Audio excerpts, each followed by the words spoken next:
guys, welcome to another episode of We Are Never Truly Alone.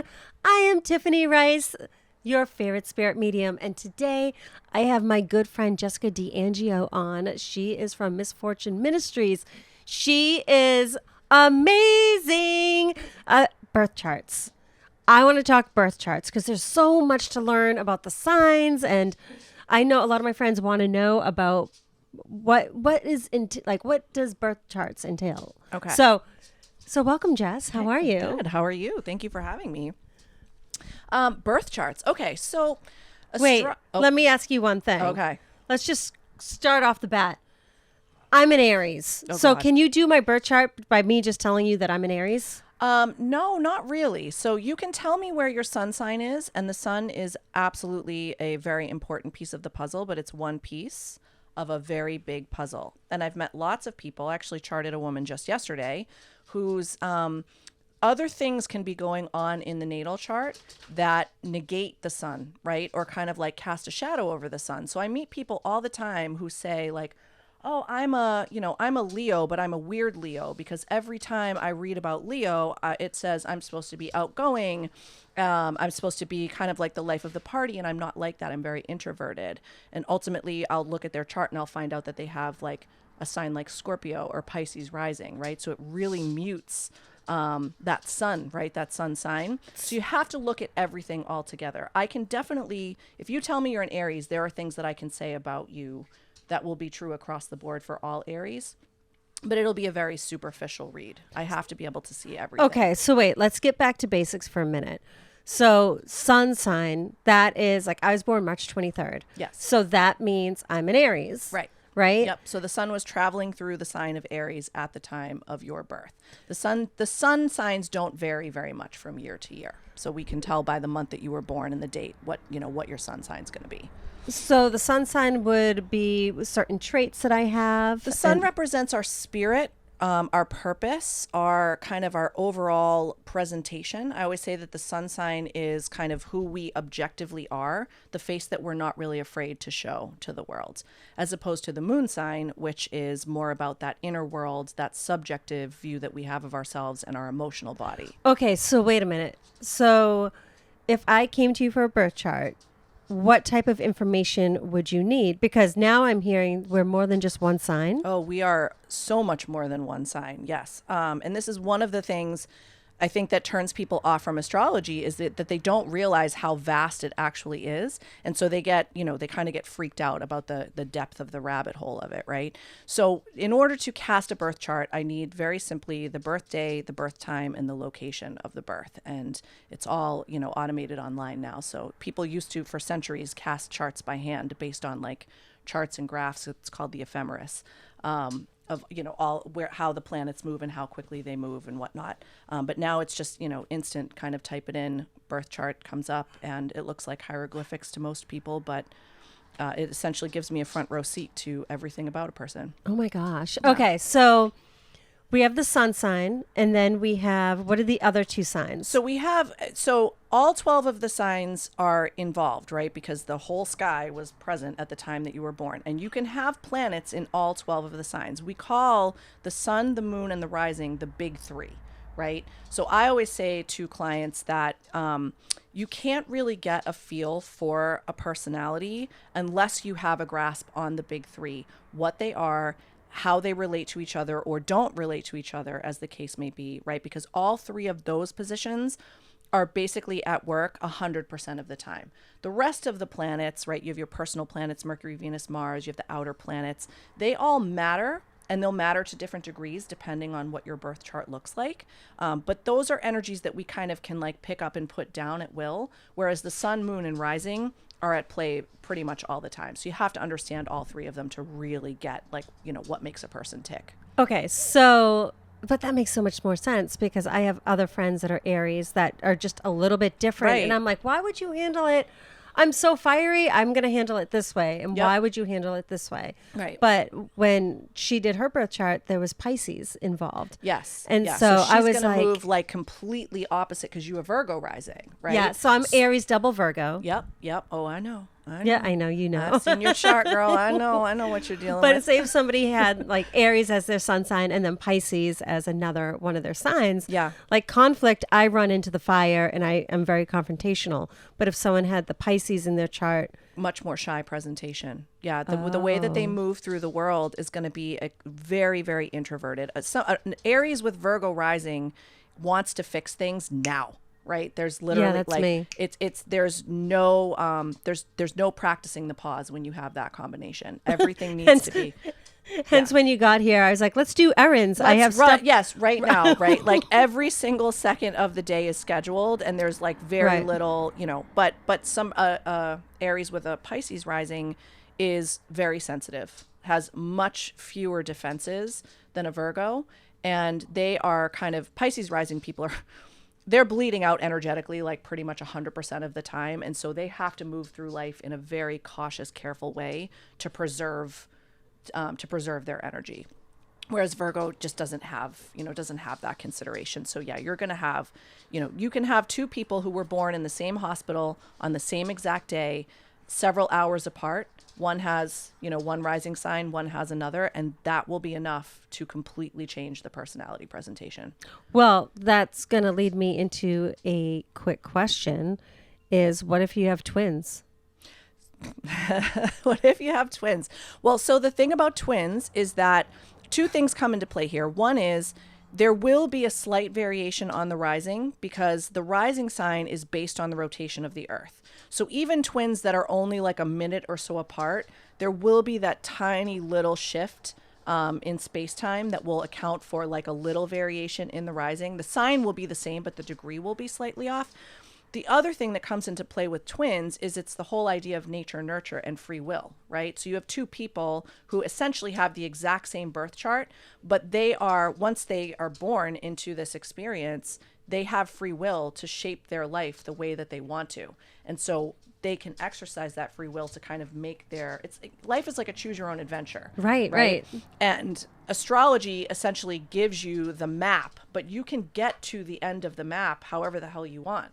And so, the twins who are born very close to each other there's obviously going to be similarities, like thematic similarities, but at the end of the day, they both have the ability to choose to act differently or the same, Wow. however Yeah. they want. Yeah. I mean, at the end of the day, it's always free will. Yep.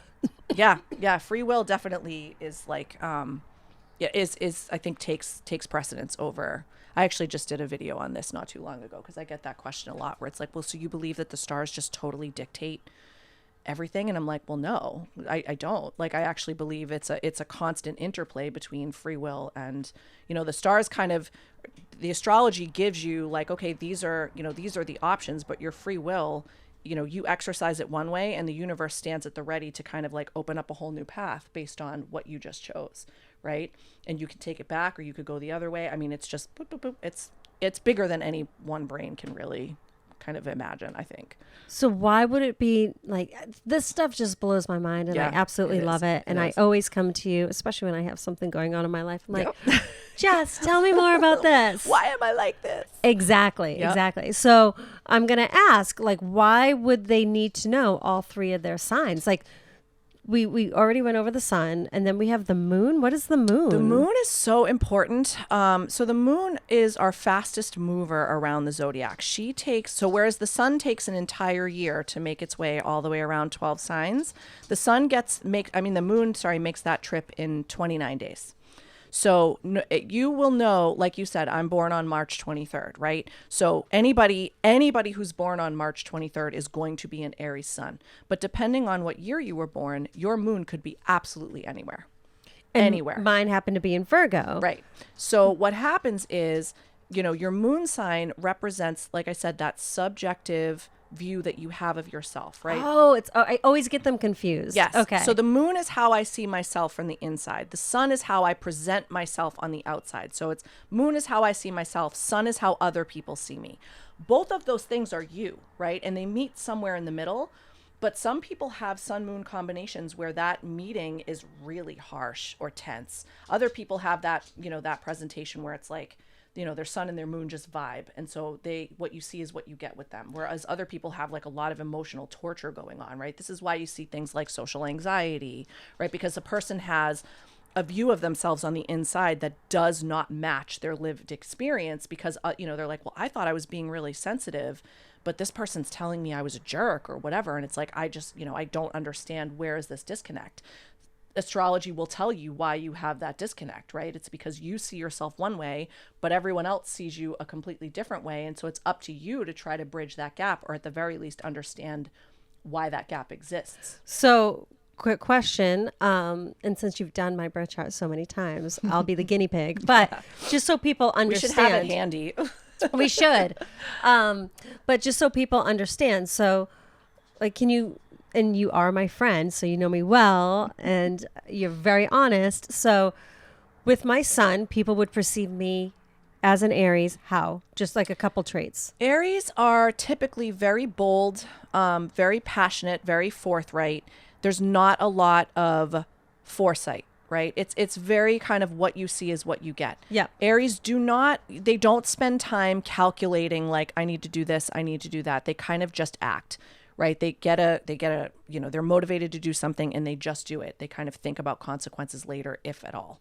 Right. An Aries in a vacuum is almost never going to think about consequences. It would be other signs that will come in and say like, oh, well, maybe you should think about this. Right. So, but yeah, just basically Aries is the first sign. Right. So it's very kind of, it's the initial firing of the bullet out of the gun. That's how Aries move through life. They Guys, I hope you're way through life. Yes. We have the horns. Well, it's the ram, right? Yes. And I jokingly say this all the time. Almost every Aries person I know suffers from headaches. And I was like, well, maybe stop energetically headbutting your way through life and see how that goes. I love it. Well, I'm in my head. I never get headaches, knock on wood, but Aries rising, it's more common. So what about, so now that I have Virgo in my moon, how would that change for me? So Virgo as the moon sign makes you much more meticulous, right, than the average Aries. Whereas the average Aries is going to, like I said, headbutt their way through life.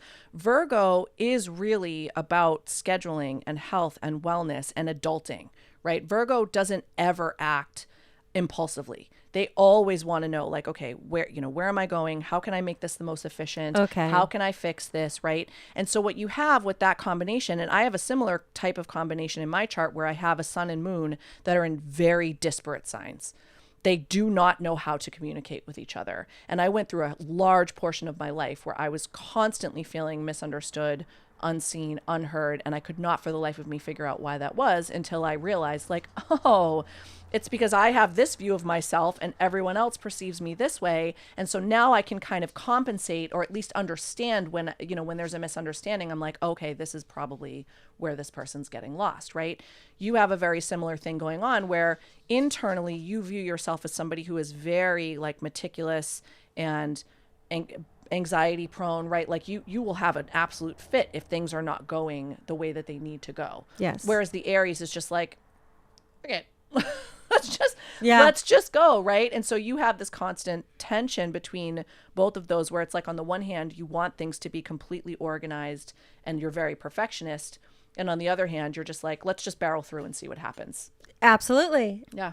So now we have the third sign. The rising sign or the ascendant, right? People use those two terms interchangeably. So what does the rising sign represent? So the rising sign is one of my favorite things to talk about because I would say that out of all of the topics in astrology, there is more misinformation printed about the rising sign than anything else. Really? Just about like what it is. Okay. So if you were to Google like what is the rising sign, you're going to see astrologers who say all sorts of asinine things like it's like a second sun or it's like the masculine or the first impression that you make on people.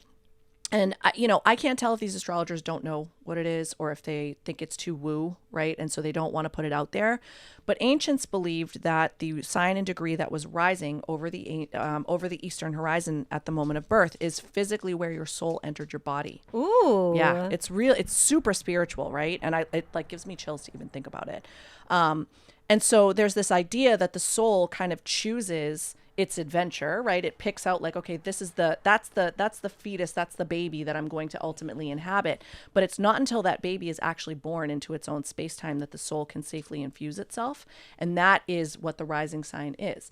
So if I had to like kind of categorize it, the rising sign is the soul's physical representation here on earth, right? So it's like if you were to imagine your life as one long video game, for you, Virgo, and for me too, is the avatar that I chose to play the video game as, right? Really? So it informs our physicality, and in that way, it is kind of like a mask or, you know, the first impression that you make.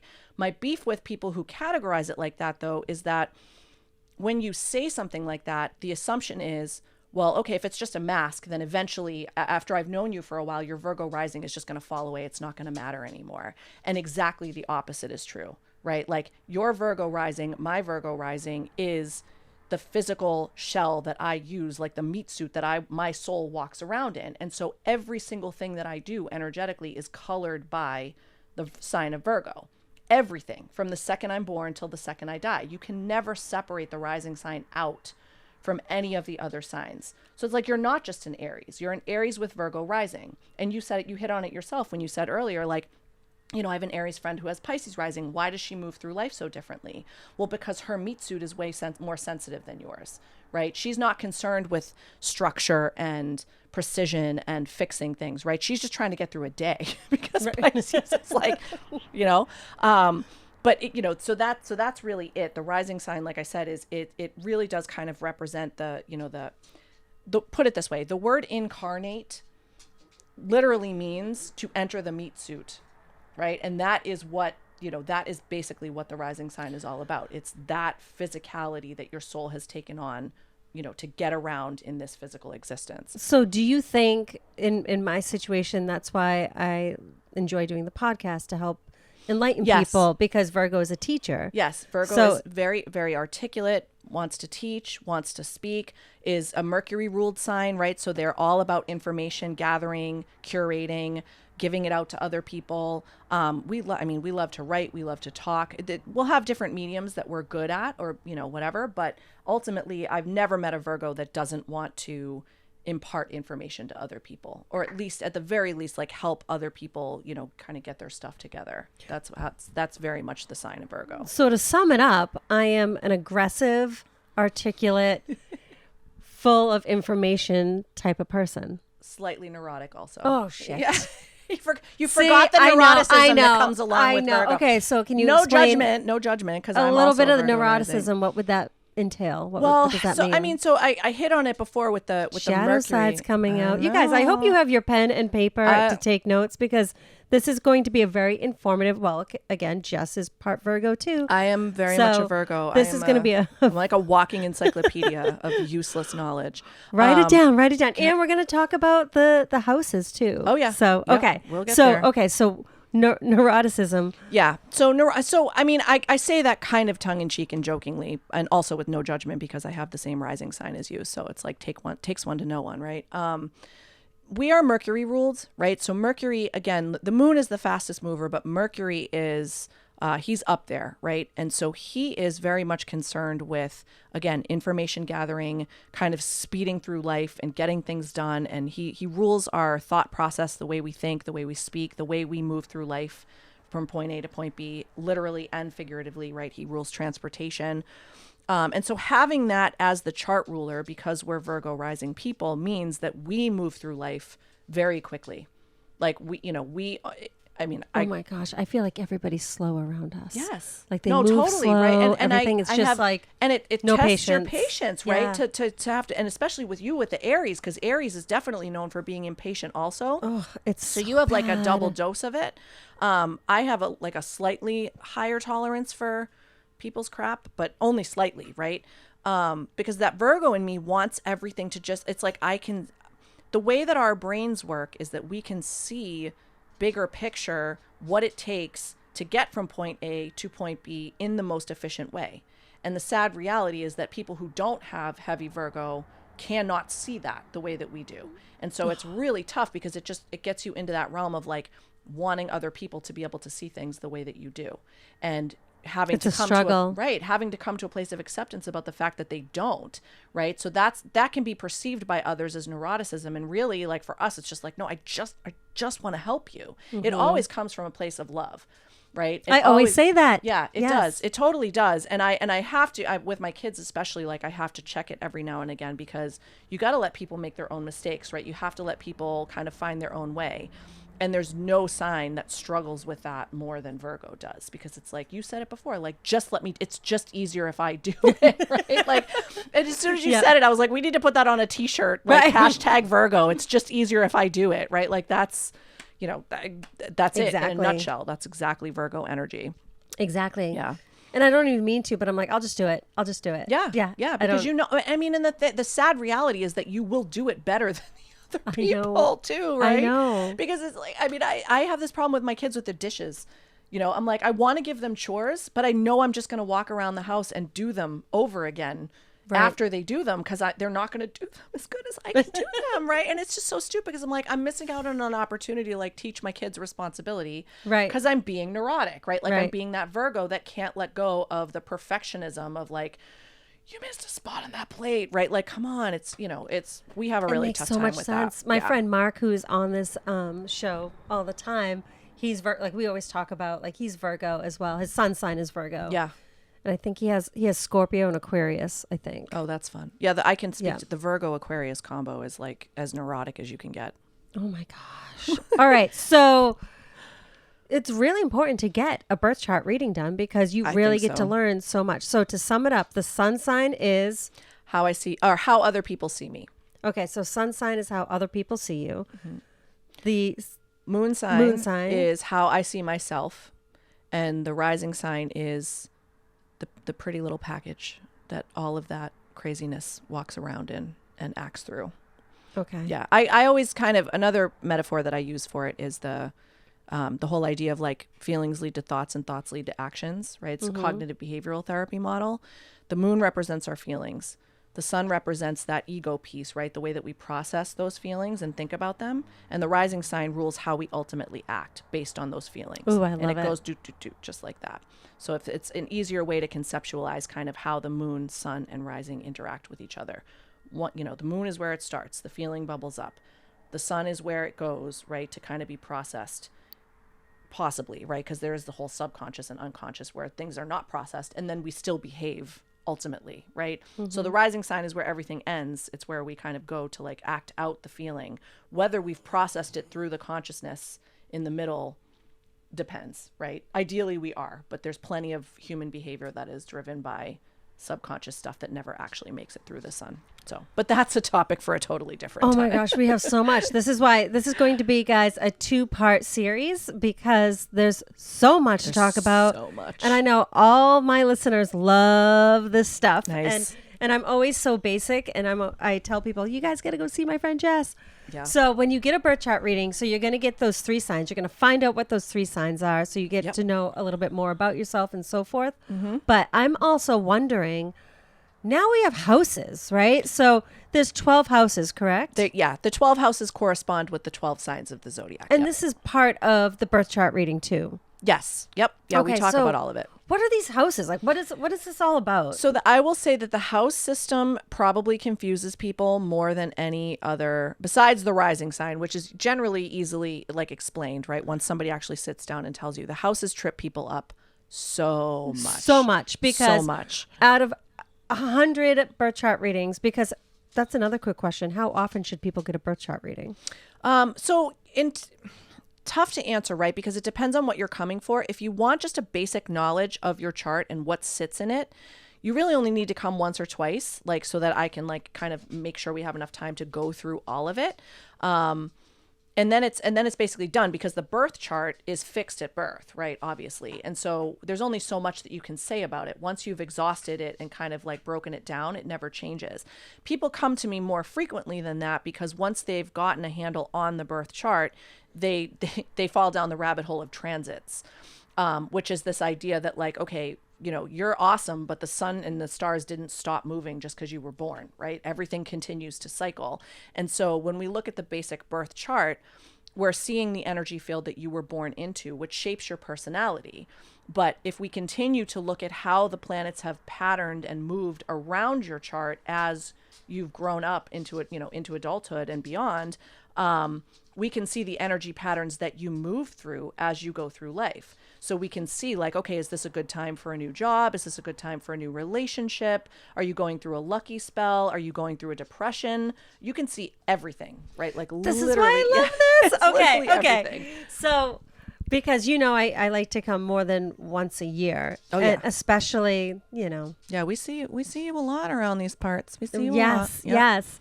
So let's talk about the house, like the houses. What's involved with the houses? So Okay. the only one that I remember, by the way, is house number 7, which is Everybody loves house 5 and house 7 get the What's most 5? play. What's 5? 5? Well, 5 is the Money? natural house of Leo. No, it's romance. It's Oh, romance 5 and is creativity. Yeah, romance. the 2 love houses are 5 and 7. Oh, Yep. I feel like I forgot about. Oh, well, 5 is the fun one. 7's where it gets serious. 7's the commitment house. Oh my gosh, we need to go over that again. Yeah. Oh my gosh, because in my mind, in my head, I was like 7th house, 7th house, 7th Well, house. 7th house is, there's nothing wrong. So the difference really, they're both love and romance, among other things, right? The 5th house relationships are fun, right? It's romance. It's when you first start to like date somebody. 7th house is when they put a ring on it. Not necessarily, right? But it's that idea of like, okay, we're Is my committed 7th house now. empty? I don't remember if you have planets. I don't think we have anything in the 7th house. Of course. Yeah, no. But it's Pisces, so Womp you don't womp. really want anything in there. It's everything in Pisces is terrible. Okay. So yeah, but So- yeah. So 5th and 7th are the love houses. Okay, so guys, I'm telling you right now, if you have pen and paper, time to take notes. Okay, Write it so down. house number 1, what is that? Is Aries, right? So that's the house of self. It is, and it's like in Aries, it is extremely straightforward, right? So the first house and any planets in there are going to inform your basic personality. They can inform how you look. There is a strong association with physical health that comes along with Aries. And basically it's just, like I said, a very straightforward presentation of like how I appear to the world and like, who I am. Soul enters body. That's basically what happens in the sign of Aries. So that's house 1, house of self. Here I am, right? House number 2. House number 2 is Taurus. So house 1 is Aries, and it's all about self. Yep, house of self. That's if people are taking notes. Yep. Which you should. Notes. This Right, episode. because everybody should be like a Virgo. Right. Take I know, notes, yeah, that's and take notes all the time, right? you just totally called me out, and I love had it. no idea that I was doing it. Oh, I'm a note taker. It's Yeah. fine. I totally get it. I'm the same way. I'm like, I was- I can write as fast as you can talk. Don't worry. I was Don't worry, literally I can do it. pressuring people. Take notes. Take notes. Do it. Right. Yes. Okay. Oh We're my gosh, I neurotic. didn't even realize 2 I was Virgos. doing That's it. what we should name this. Yes. We should name this. Two quote. Virgos and a mic. Instead of like what was that? John Lennon and Yoko Ono, 2 virgins, right? Like it's two Virgos. Okay. House number 2, Taurus. All right. So house number 2, Taurus. Taurus is about survival. House number 2 is about the resources that we need. So again, it's a spectrum. It's a continuum, right? Thinking back to house number 1, which was Aries, soul gets a body. Now we get to house number 2, and it's like, okay, cool. I'm in here in this body. How do I keep it alive, right? And the way we keep it alive is by gathering resources. So Taurus can be very into creature comforts, right? It's an earth-based sign. It's very much about eating, drinking, having, shelter, all the things that a human being needs to actually survive on the earth plane, and money, right? There's a huge association with money when it comes to Taurus largely because society has evolved to a place that in order to survive, you need money. And so that's, I think, kind of how money ends up in Taurus, although I don't know that it necessarily belongs there. I think society has kind of forced it into that space. But yeah, that's essentially what Taurus is about, is keeping this brand spanking new meat suit alive. Okay. So again, guys, house number 1 is self in Aries. House number 2 is Taurus, and it's about survival. Yep. House number 3. House number 3 is Gemini. So now we're getting into the air element, right? And this is the first time that that the element of air makes an appearance. And so this is the spot on the continuum where the soul has entered the body, now knows how to make the body run and survive, and now it realizes that it has a mind. And a whole new world opens up, right? So it's about imagination, it's about communication, and it's about moving around, but on a smaller scale, right?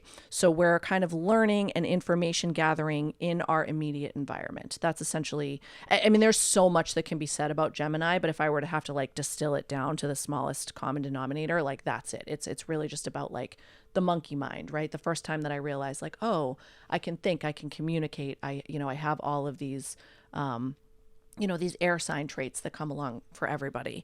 And curiosity, wanting to move around the world with that childlike curiosity and constantly wanting to learn new things and talk about them and socialize and all that stuff. That's house 3, Gemini, communication. House 1, Aries, self. Yep.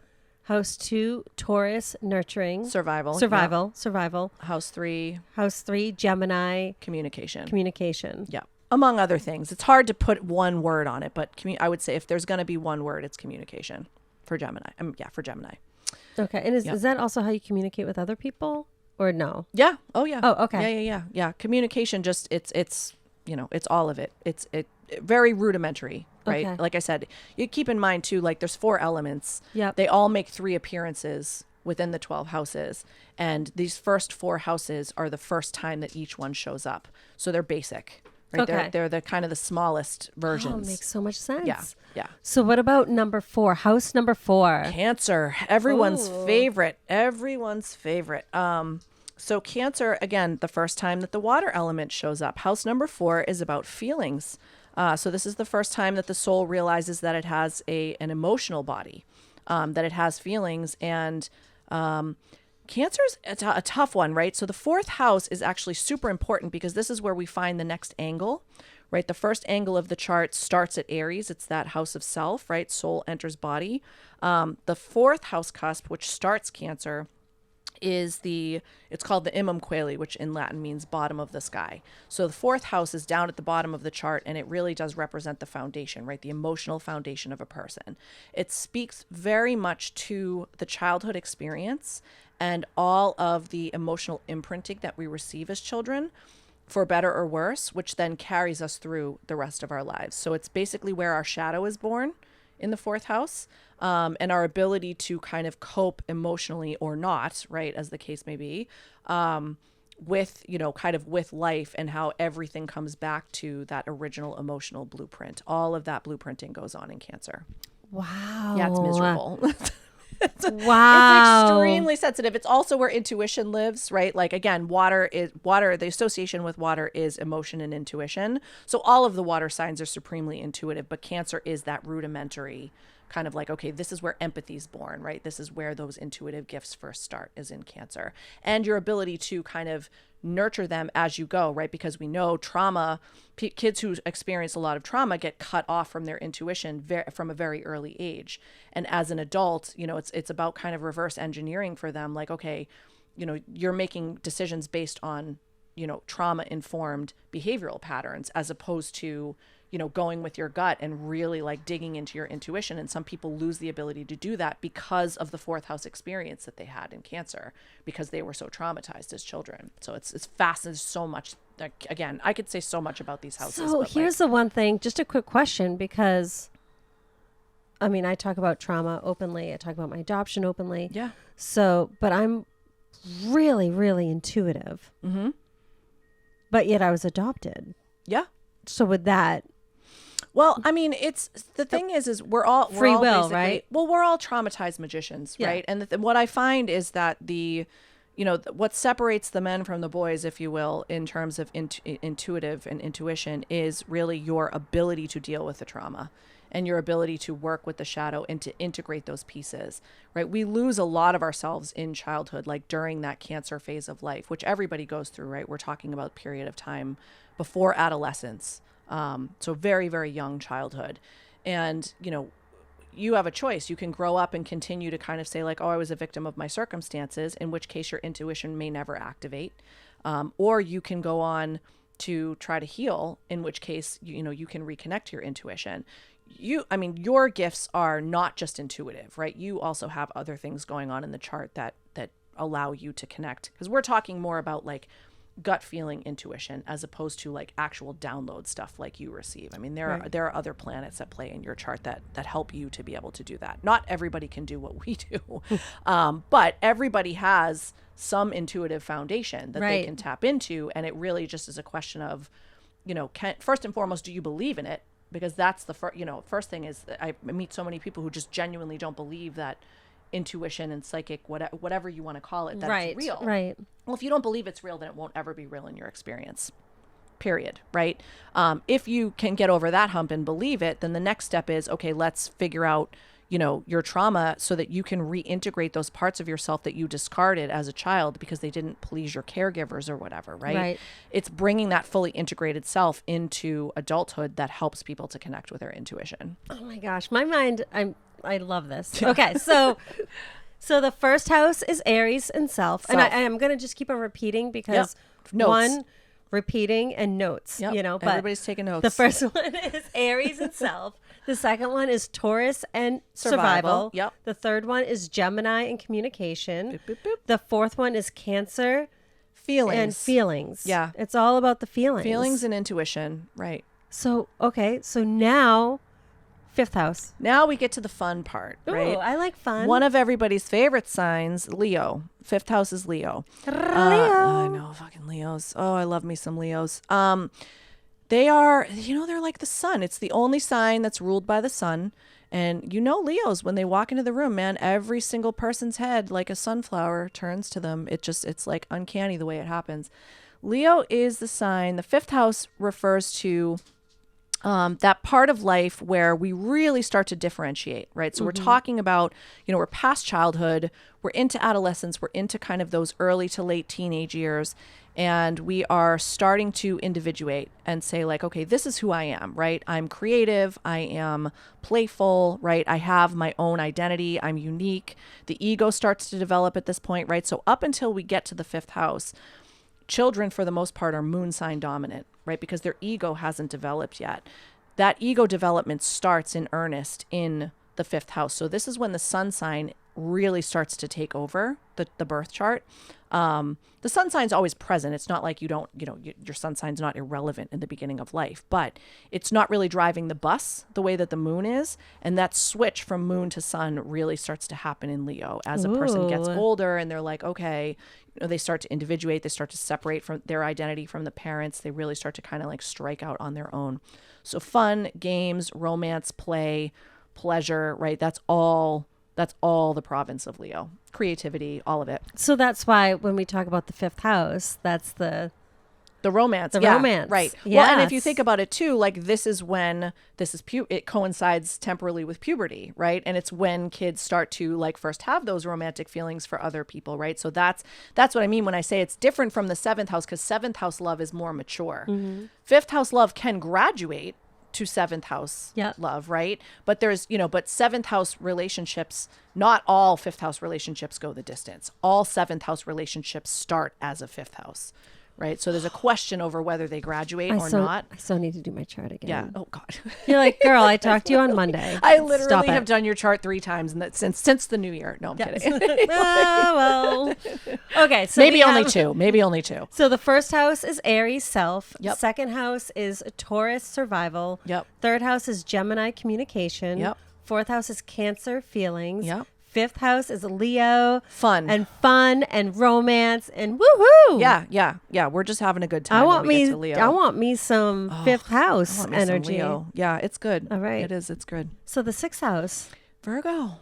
Ooh. Yes. We're back at it again. Here we go. Right. Okay. We're at Virgo now. We have Virgo is I always kind of feel like Virgo gets a bad rap, right? Because when you ask somebody about astrology, they're like, oh, Virgo, right?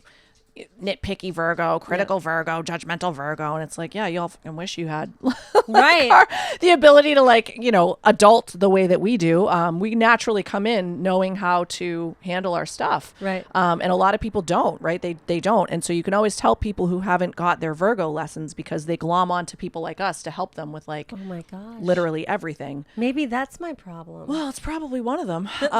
We love to fix, right? We love to help. We love to be of service. But the paradox of Virgo is that we are supposed to be of service, but it's service to self. we're supposed to care about ourselves first. And the problem is we're not, as a society, conditioned to that, right? We don't actually pay attention to self until we've had some sort of psychotic break and we don't have any choice but to like come back and do some self-care. But Virgo it's the spot on the continuum now where we're very early adults, right? We're young. It's like, I kind of associate it with that time in life where, you're out of your parents' house for the first time. Maybe you just moved to college and you are having to kind of consolidate all of the lessons that you've learned throughout houses 1 through 5 and figure out how to get through your day with maximum efficiency, right? So it really is the sign that where we learn how to adult, where we learn how to be responsible, and where we learn how to take care of ourselves, right? It's another earth sign. So it's very corporal. It's very much about the body. So hearkening back to Taurus and keeping the body alive, right? Just basic survival, eating, drinking, sleeping, all that stuff. Now we get to Virgo and it's like, okay, I get the basics of how to keep myself alive, but like, how do I food shop for myself, right? Like, how do I actually go out? It's exactly right. It's the details of keeping the body alive and healthy so that it can continue to move through its life from a strong baseline. So, house number 1, Aries, which is self. Self. House number 2 is Taurus, which is survival. House number 3 is Gemini, which is communication. House number 4 is Cancer and feelings. House number 5 is when things get crazy. Leo. Crazy, romantic, good with Leo. Love Leo. And then house number 6 is Virgo. And now it's like learning to be resourceful and paying attention to detail of what we learned back in the house, the second house of Taurus. Yep. Adulting. Yeah. 6th house is about adulting. 7th house. This is it, guys. Everyone's Commitment favorite, house. Okay. Everyone's favorite house. Libra. Okay, so now if you're conceptualizing, I wish we had like a graphic here where I could be like, right? Because so what we have is, we have a circle. We have now gone through the first half of the circle. We're going to go up into the second half of the circle. And it's very symmetrical because now what happens is, in houses 7 through 12, we repeat all of the same lessons that we learned in houses 1 through 6, only now we're repeating them through the vehicle of other people, places, and things. Houses 1 through 6 are about learning how to take care of self. All of them. Houses 1 now through 6. The personal houses, right? Houses 7 through 12 are considered transpersonal. So we're just like testing ourselves on the first 6 with other people. So the first place that happens is Libra. Right? So that's the 7th house, which is the house of relationships, one-on-one relationships. Commitment. So I have cultivated this personality. I have refined it, now in Virgo, and I am a full-fledged adult. Let me bring that self out into the world and partner with people in love, business. I mean, there's lots of different types of 7th house romance. I mean, they're not all romantic. Everybody focuses on the romantic side of Libra, but there's technically what you and I are doing right now is a 7th house relationship, right? Anytime two souls are working together towards a common goal, a 7th house relationship comes about, regardless of whether there's a romantic. But it is that idea of like, there's this commitment, there's a common goal, and we're gonna travel towards that common goal together. And this idea of like every single person that I interact with is nothing but a mirror for me, right? So that if I'm vibing with another person, it's because that person is showing me parts of myself that I like. If I don't like another person, it's because that person is energetically showing me parts of myself that I don't like, right? And so it's so interesting where, you can learn a lot about 7th house relationships. And this is one of the reasons that committed relationships they fuel so much personal growth, because you're in that one-on-one space with another person and they're constantly feeding back to you like, this is how you are, this is how you are, this is how you are. But like subconsciously, we don't pick up on the fact that they're showing us ourselves. And so it's so easy to just project and be like, oh, this person's a jerk, or I don't like this person. And it's like, well, you wouldn't have vibed with that person at all if they weren't energetically resonating for you, right? So really all they're showing you is something about yourself that you need to work on. This just got so deep. I know. The 7th house is so like, it's a mirror, right? It's a very, and that's why I always kind of laugh when people are like, oh, 7th house, marriage and partnership. And I'm like, you do so much work in the 7th house. It's another one of the angular houses, right? So that's like we talked about the ascendant, 1st house, 4th house is that Imam Kweli, right? Feelings. This is the air corner, right? So it's fire, water, air. Now we have Libra, which is an air sign. And it's about my identity when I show up in the context of a partnership. and how much you can learn from that, right? It's the first time that you're about to be like tested out in the world. And the first time we do that is through our one-on-one relationships. And it just keeps getting bigger. So it's how you show up. Mm-hmm. Okay. Yeah. How in relationships. Yeah. Yeah. How am I perceived in relationships? Yeah. Okay. So first house is Aries self. Second house is Taurus survival. Third house is Gemini communication. You're doing great. Fourth house. So Virgo right now. Well, because that's how I learned too. Yeah. Yeah. Repetition. Excuse me. Fourth house is Cancer, and it's about emotions. Yep. Fifth house is Leo, and that's when the romantic fun stuff is happening. Everybody should stay in Leo. Sixth house is Virgo, which is learning how to be resourceful and attention to detail. Adults. Yeah. And then seventh house is when we transit into something where it's how we show up in relationships, because now we are at this like whole other stage in our life. Yeah. Yep. Yeah. Fully formed person now going out and bouncing their personality off of others to see what kind of reaction they get and to hopefully fuel growth. So that is a huge impactful house. The seventh house. Seventh house is huge. And Libra's, it's so interesting too, because Libra's the only sign. And it's a Libra. Did I say Libra? I don't Sorry. think, yep. Seventh house is Libra, and it's the only sign in the zodiac that's not represented by a living thing. It's a scales. It's an inanimate object. Every other sign is represented by either a human or some animal creature. But Libra is it's a very straightforward kind of like, this is where we achieve balance. Yep. Ideally. I don't know too many balanced Libras. They tend to be very off balance, but it's fine. It's fine. So then that's their problem. I have my own problems over here as a Virgo, so it's fine. Oh my gosh. And guys, the second episode, we're going to be exploring more about the signs and so forth. But right now, we are on the 8th house. 8th house. Oh, yes. So we're talking Scorpio. Ooh. I know. I've heard so many mixed reviews about Scorpio. Scorpio and Gemini, they're the villains, man. I don't agree with that. I'm just saying that's like kind of how they're characterized like all the time. Scorpio and Gemini are the ones that most people side eye like, oh God, you're Scorpio. Scorpio is a very misunderstood energy. Scorpio is widely considered to be the most powerful of all the signs. Really? Yeah. Oh yeah. Big time. I heard it being the most mysterious. Yep. Oh and yeah. the most sexual. Oh yeah. Yeah. Yep. Yes, and yes. There's a whole field of medical astrology that I'm not going to pretend I'm dangerous. Like I know enough to be dangerous, but like Scorpio rules the genitals and the nether regions and sex and all of that stuff. So absolutely Scorpios they're hot, dude. If you've ever hooked up with a Scorpio, it's a very different experience. But yeah, so 8th house is also very hard to explain.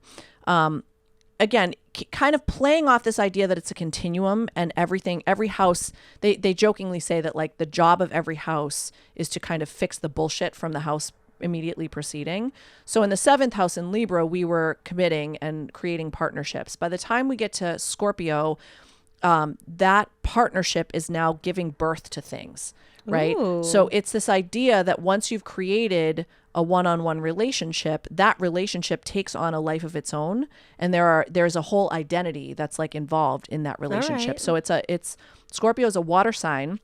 So it's a water house, and it's about that deep psychological bonding that goes on between two people, but also not just people, right? Because like if you were to look at like what's involved in the 8th house, this is why people have so much trouble with it, is because there's so many disparate things are defined by the 8th house, like mortgages.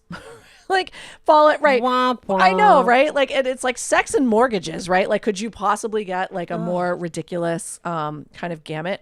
But it is very much about what those things that cannot occur unless there is a bonding relationship underlying it, right? So the idea of, sex is an obvious one. Childbirth is also ruled by Scorpio, right? Because you're creating a whole third human based on a relationship between two people. Right. A mortgage is a little harder to conceptualize, but the way you get there is like, okay, I would like a house. Like I would like this third thing that can't exist but for the relationship between me and a bank. And it becomes very intimate because I have to turn over all of my financial history to this bank, and they have to evaluate me, right? So there is this kind of like trusting relationship that goes on, and they're going to lend me vast amounts of money so that I can buy this house, right? So this third thing kind of gets created because of the relationship between two other things. Right. That, and there's, again, so much that can be said about Scorpio because so much goes on here. But if I could boil it down to like the smallest common denominator, that's Scorpio. It's what a relationship owns. And money. I mean, money comes, it's same. So Taurus is across the way, right? They're on an axis together. Yep. And so it's, it's the same way that money comes in through Taurus, it comes in through Scorpio, but it's other people's money, other people's resources, right? Things that you get because of the contribution of someone else. It's not stuff that I gathered and myself. that's Scorpio. That's Scorpio. Okay. Right. All right. Taurus is about stuff that I gather for myself. Scorpio is about stuff that I gather with the help of others. So houses 7 through 12 is all about Other relationships and others. Yeah, other people. 1 through 6 is about me, self. Yep. 7 through 12 is about, okay, now I have this self. How do I take it out into the world and achieve my highest and greatest good? All right, guys, for those that are taking notes, first house. If you get all the way to 12 and I don't have to help, I'm going to be so fucking proud of you. Pressure. Okay, first house, Aries is self. Second house, Taurus is survival. Third house is Gemini, communication. Yep. Fourth house is Cancer and emotions. Yep. Fifth house is Leo and romance and getting ready. Yep. Sixth house is Virgo, and that is all about being resourceful. Yep. Excuse me. Seventh house is Libra, and it's all about how you... No, I'm nervous. Wait, don't tell me. I'm not. Okay, so No Libra... hints. Yes, don't give me hints. So Libra is all about relationships and how others view you in relationships in a way of... don't help me.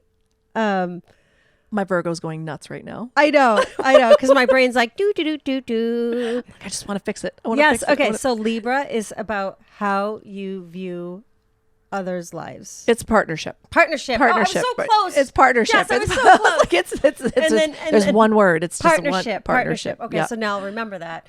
And then the eighth house is Scorpio, and that is all about like creation and birthing and so forth. Yep, exactly. Okay, so ninth house, guys, we are almost there. We're getting there. At 12. We're getting there. We're in that last. We're in the home stretch now. Okay. But I just feel like before you start, I feel like if you guys are taking notes and like really, because I'm gonna write this down after the podcast. But I feel like if you do this, and when you do get a birth chart reading from Jess, it's just going to help you even more because you're going to have something to reflect back on. Yeah. Oh yeah. It's I mean, I refer to this stuff all the time. It's so helpful. They call the houses the field of cosmic combat. Right. This is like the amphitheater of your life, right? Every single thing that you deal with on the daily is covered by some house. So knowing, where those are and what planets are in there is like invaluable information. Ninth house. House number 9, Sagittarius. This is another fun one, but right? I feel like Sages are like the nicest of the fire sign. Ooh, nicest of the fire signs. I'll have to sit with that. They are not Aries. Well, no, it's definitely not Aries. Leos are pretty nice. They're very warm. But okay, I mean, I see your point. So now we're getting into the last 4 signs. So again, with this idea of like there's an evolution of each element through the signs, now we're looking at the most evolved version of each of the 4 elements.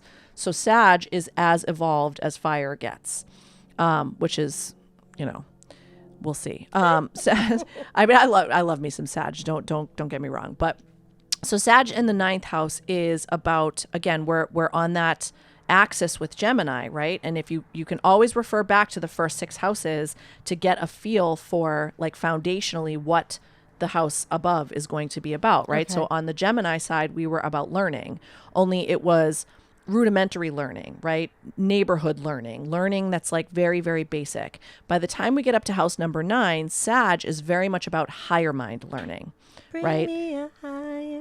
Yeah, it's literally that type of stuff, right? So it's anything that you would go to grad school for is the province of the 9th house, right? So we're not talking reading, writing, and arithmetic anymore like we would be down in Gemini. Now we're talking about law and theology and philosophy and all of these like those are my things. Belief systems, right? That's really what it's about, right? Is like forming some sort of a belief system for yourself that can help you, can kind of help carry you through this existence. So Sages are known for being like, they have like, they literally live in like a constant state of FOMO. because they're the wanderer, they're the philosopher, they're the traveler. Like there's always more to learn. There's always more people to meet. And so they're constantly wanting more and more and more. They can be very hedonistic for that reason. But it's, they want to consume, right? They want to understand everything that there is to understand under the sun. So that, the ninth house really refers to that higher mind type of learning that we engage in. Okay. Because I'm getting a little nervous. I was like, I don't know. Are we going to be able to get, like, if you could, I was impressed by house 4 that you were still getting it. And I'm like, okay, no, it's all right. It's all right. There's going to be a test. There's going to be a guys, test. Taking notes. House number 1, Aries is self. House number 2 is Taurus, which is survival. House number 3 is Gemini, communication. House number 4 is Cancer, emotions. House number 5 is Leo, and it's all about the romance and fun. And then we have house number 6, which is Virgo, and it's all about that resourcefulness, paying attention to detail on how you serve yourself. Yep. House number 7 is Libra, and it's all about the partnerships. Mm-hmm. You got that one. Nice. House Good. number 8 is Scorpio, and it's all about birthing and creativity. Yep. And then we have house number 9, which is Sagittarius, and that's higher level of thinking, law, philosophy, and so forth. I love this. Look at you. Oh my God. You're a quick study. I love it. I'm fucking so impressed with you right now. But I have to write it down because after this podcast, you'll forget it. After this podcast, I'll be like, Jess, help me. Yeah. What was house number 7 again? Right. Partnership, Tiffany. It was the one you knew when we came in.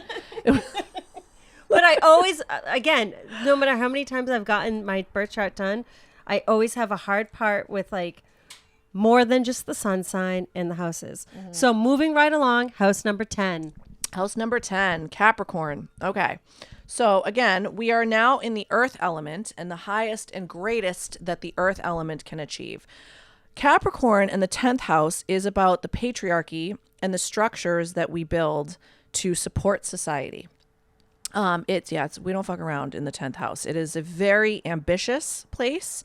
It's very goal oriented, very driven. If you know people who have a strong Capricorn presence, you understand that so they driven. are like, They driven. They do not take no for an answer. They're absolutely, they're tenacious, and they usually, I mean, again, I don't like to pigeonhole signs because you can meet Capricorn people who are positively lazy and like actually can't get out of their own way. They have that drive like a normal Capricorn, but they could be other things going on in the chart that make it so that they can't get out of their own way and like actually accomplish the goals that they set for themselves. But all things being equal, Capricorn is very much about like, I see that goal, I am going to get it, right? And I don't care who I have to step on.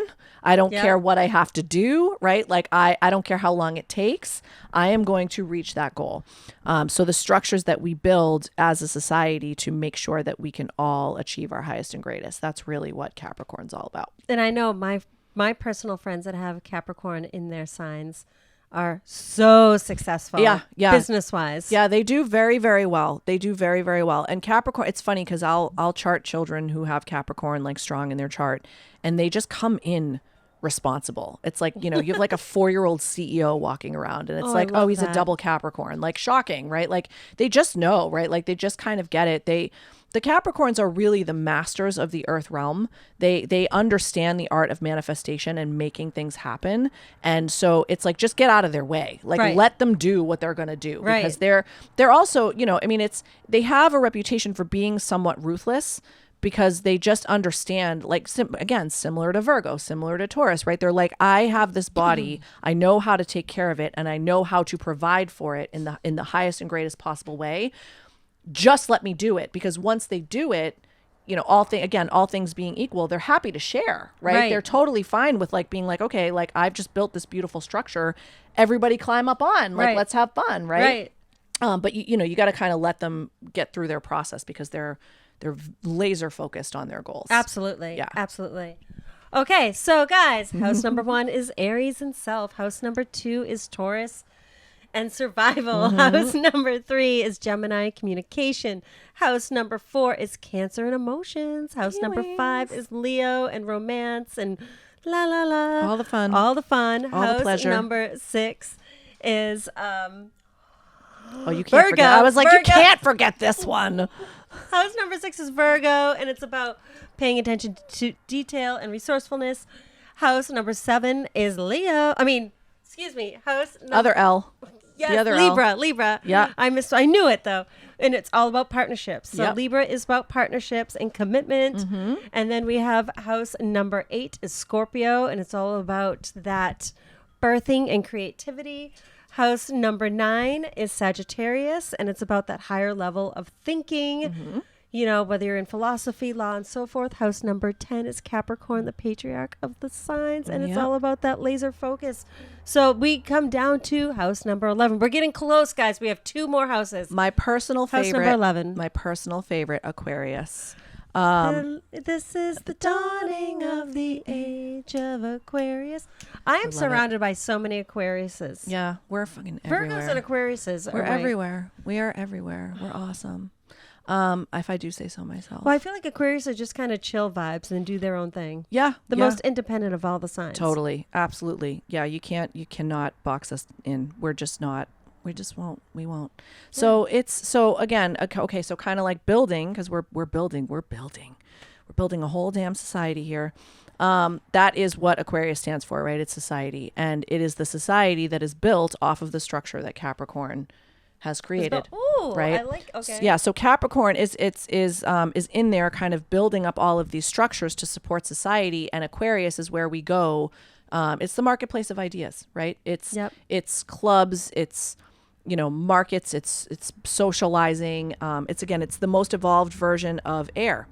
There's a fine line between genius and insanity when you get to Aquarius, because it is, it's kind of where all of those higher mind, the stuff that we cultivated in Sagittarius, gets tested in Aquarius, right? Like, okay, you have this belief system, bring it over to the marketplace of ideas. Let's test it out, like with a whole bunch of people. Let's like think tank it, right? Let's figure out if this is viable, because the job of Aquarius in the 11th house is to take humanity and bring it into the future, into the highest and greatest possible version of the future, which PS humanity kicks and screams about, because they don't want to come there. Like, so this is why when you meet Aquarians, like a lot of times you find that they're almost out of place in time, right? They have these ideas and other people think they're nuts, and then the shit that they said was going to happen actually happens. Yes. And they're like, yeah, I'm already on to the next thing. Like, come with me here now, right?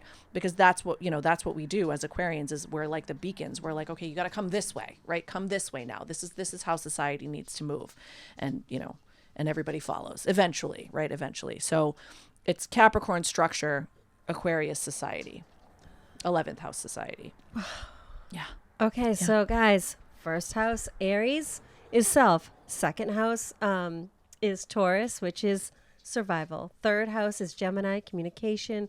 Fourth house is Cancer, which is all about... I almost lost it. Wait. Is emotions. Feelings. Feelings and emotions. Feelings. Feelings. And then fifth house is Leo, romance and love and all that good stuff. And then the sixth house... The sixth house is Virgo, which is resourcefulness and attention to detail. The seventh house, right? 7? Mm-hmm. Okay. Yeah, we're on 7. Okay. Seventh house is Libra and partnerships. Eighth house is Scorpio and birthing and creativity and so forth. The ninth house is Sagittarius, which is higher level way of thinking. Yeah. And then the 10th house is Capricorn, the patriarch of the zodiac. It's the laser focused. And then the 11th is Aquarius, which is all about the society and humanitarian and so forth. Exactly. Which I believe Oprah Winfrey is an Aquarius. She is an Aquarius. Yes. She is. Yeah. So just think about Oprah. Some of the biggest thinkers in history. Darwin was an Aquarius. I mean, there's so many of them. Abraham Lincoln was an Aquarius. There's a lot. We boast some very, very intelligent people. I cannot wait to get into the second episode. But first, we have one last house. Last one. Last house, the 12th house. House number 12 of 12, Pisces. Pisces. Those poor little fuckers. fishy, I know. wishy-washy yeah, fishies. Those little sensitive souls, those Pisces. No, I mean, I joke a lot about Pisces, but it is, it's the most evolved, right? House number 12 of 12. No new souls are ever allowed to come back as Pisces. That's Really? Yeah. Every time you see somebody with any type of real serious Pisces influence in their chart, you're talking to a soul that's been around the block. And the most intuitive. Yeah. Well, I did, but They see, say, but they well, it say. can't potentially, right? But it goes back to that idea of trauma because Pisces are the most easily traumatized. Oh, They're so sensitive, right? And so that's the get thing it. is like if they're too traumatized, then they'll never access that intuition. And so it's real, and they're also voted most likely to play victim. So they, it's very hard to get through to them and try to convince them that like, hey, it's worth doing this work. But as far as the house is concerned, right? This is the house of spirit. It's the house of spirituality. It's the house of the hidden. There's lots of different ways that they categorize the 12th house. But basically, it's the end, right? It's the end of the road. It's the end of the continuum. It's the spot on the continuum where the soul has now been there, done that, right? It's traveled through all of the 11th houses, and it's preparing to go back to source. Right. sorry. So the body is breaking down at this point, and the soul is getting ready to depart and go back to its home dimension, wherever that may be. So the veil dissolves here. Right. It's very much about all of those experiences that we have as humans that are not explainable in the material world. So what would I actually just have a question on this one so I can better understand this. So I mean, and you can use yourself, for example, like where you are in your own chart with in the 12th house. Like how would you relate that to somebody getting a birth chart reading? For Pisces or for the 12th house? Well, so it's always interesting when I meet somebody who has a lot of Pisces and or a lot of planets in the 12th house, which doesn't always have to be Pisces, which we'll get to, right? Like that's the next episode because it gets really confusing. But if we're talking just the natural zodiac and the idea that Pisces is the 12th house, it's tough, right? It's really hard for people who have a lot of placements in Pisces because there is this boundaryless nature, right? It's this idea of the soul expanding out of the body and experiencing things that are not explainable and not corporal, right? And so, that lack of boundaries that you find in Pisces is a mixed bag because in some areas of your life, it's awesome, right? Like there are some areas where I really appreciate my Pisces placements because they allow me to be more intuitive. They allow me to connect to spirit in ways that other people can't, right? But it's positively horrible in other areas of my life, romantic relationships being one of them, where it's like boundaries are necessary and I have none, right? And no matter how hard I try, I can't erect them because I always say like energy in Pisces is like trying to build a sandcastle on the shoreline. You can build that castle big and beautiful, but eventually the tide is going to come in and it's going to tear it the fuck down. So like, what are you going to do? Right.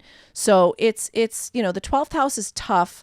It is really that area of our lives that remains largely hidden to the vast majority of people because they don't want to look or they can't look or they can't see.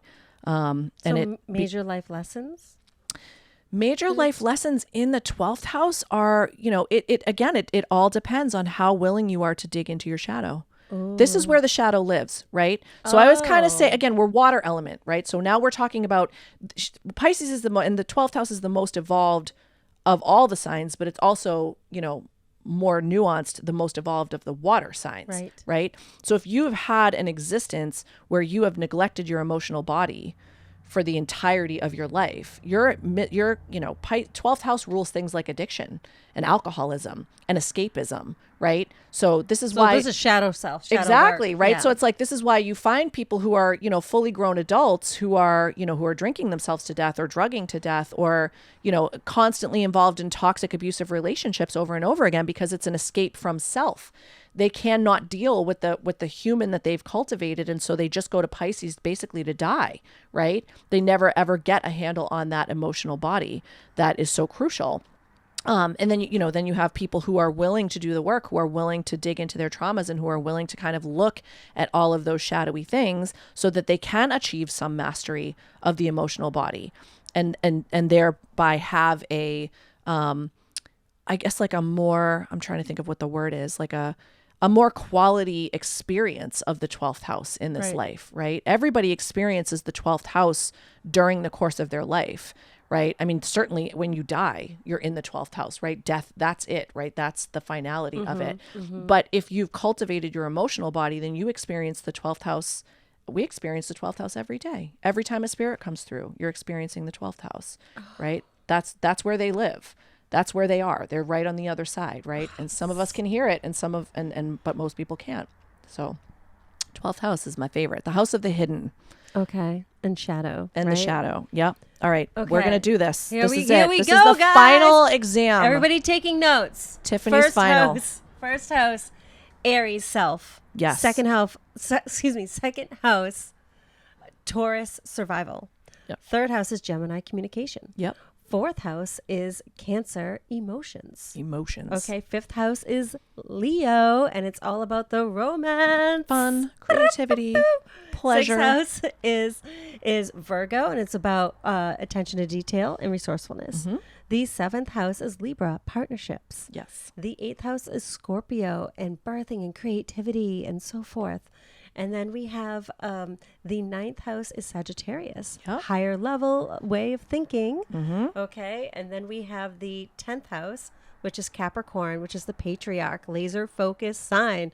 Then we have the 11th house, which is Aquarius. This is the dawning of the age of Aquarius, which is all about humanity, society, and so forth. Big And then ideas. The 12th house is Pisces, Bring it which home, is girl. that shadow Bring it home. self, Bring it home. and so forth. A plus. And the hidden self. The house of the hidden. See? You did See? it. So now I have to really write it down You did because it. in 10 minutes you're going to say Tiff. You could just Google it. You could. I mean, you No, could also but- write. I know. Like, no. You can Google it, but how many times have I Googled and not taken notes? I will no. And There that's is why I have to something, continue and to that is Google it. that's a very Virgo rising thing. There is something about writing things down that genuinely solidifies it in my experience. Absolutely. I agree. I manifest that way, right? Like writing it down. I always say this too when people are like setting intentions. Write it down because that actual Yes. act of removing it from the air Same, and putting girl. it into the earth Yep. space is like you're just giving it a boost. It makes it so much easier to manifest it in the reality if you take that extra step of putting it there. Absolutely. Yeah. Thank you so much for you're totally welcome. enlightening us about You're welcome. all the houses and the signs and how important it is to actually get a birth chart. Yes. And so the second episode, when we come back, guys, the following week, we are going to be talking all about the zodiac. Woo-woo. So the 12 zodiac signs, we're going to go really deep on what to expect, the pros and cons of each sign, all that good stuff, all the basic stuff that we all want to know and love. Yes. But if you guys are looking to get a birth chart reading, I cannot recommend Jess enough to you. So Jess, where can people find you? I have a website. You can Good go. girl. Yeah, I know. It took me a little while to get that bad boy going, but it's been up and running for a while and serving me well. So